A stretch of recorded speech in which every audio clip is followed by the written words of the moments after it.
Welcome to All Pro Football Data. My name is Jim Coburn. In today's episode, we're going to be talking about Texas quarterback Quinn Ewers based on data. So we're going to look at his production data.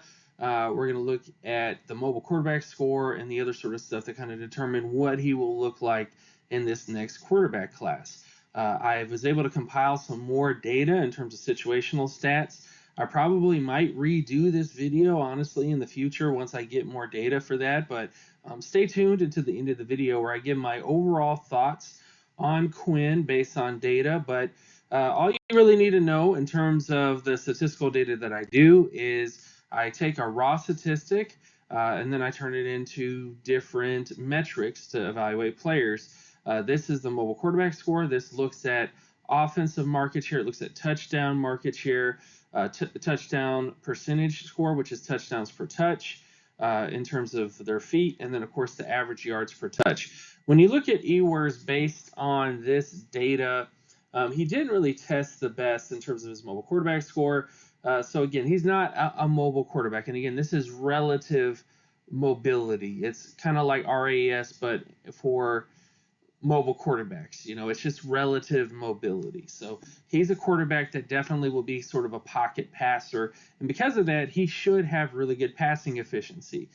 So actually, when you start to look at his passing efficiency, which is where I look at the touchdown to interception ratio, the completion percentage data with strength of schedule and strength of team. And when you take a look at those scores, he actually did pretty fantastic. His BQS score was 95.40 out of 100. That's his best quarterback production score. That is pretty much in line with the majority of, say, Pro Bowl and starter players.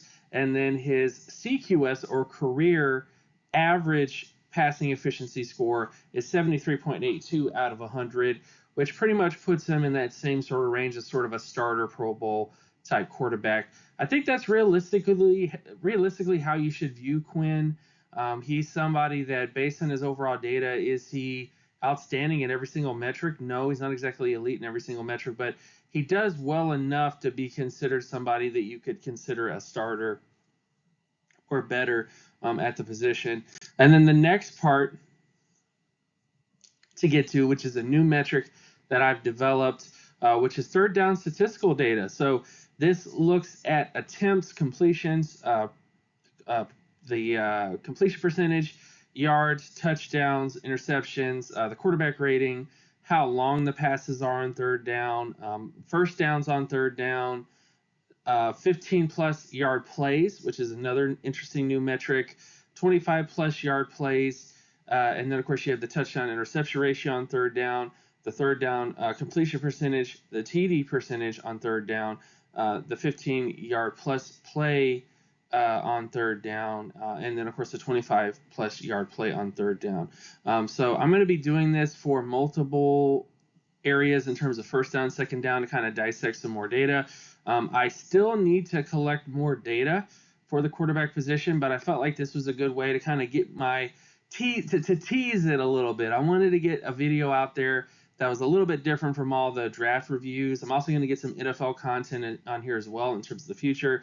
But so far, when you look at this data, this looks at average NFL starters. So from 2009 to 2023, average NFL starters. So this is everybody from, say, a Daniel Jones all the way up to, say, a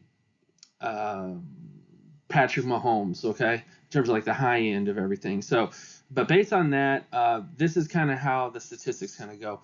Quinn Ewers pretty much hits all the areas that you're looking for in terms of third down stat performance. The areas where he's lacking, the only glaring area is TD percentage on third down. So he has a 37 percentile TD percentage on third down.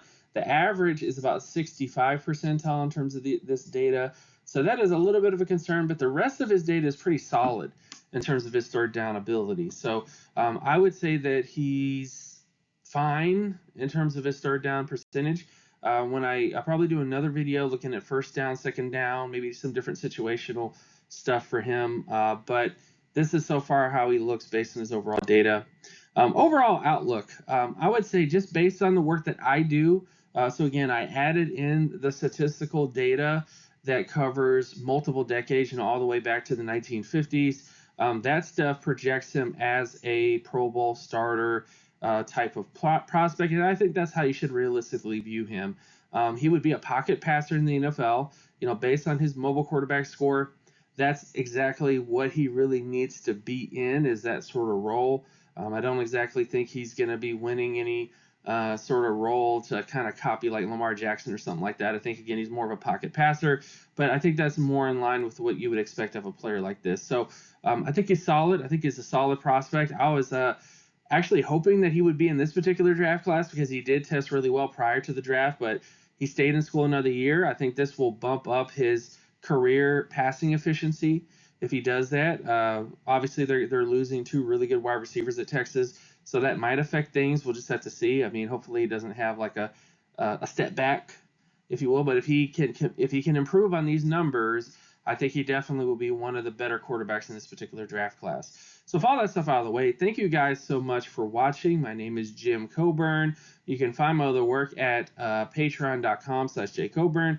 Check out my other work at X, formerly known as Twitter account at Geometrics. And I will see you guys in the next episode. Peace.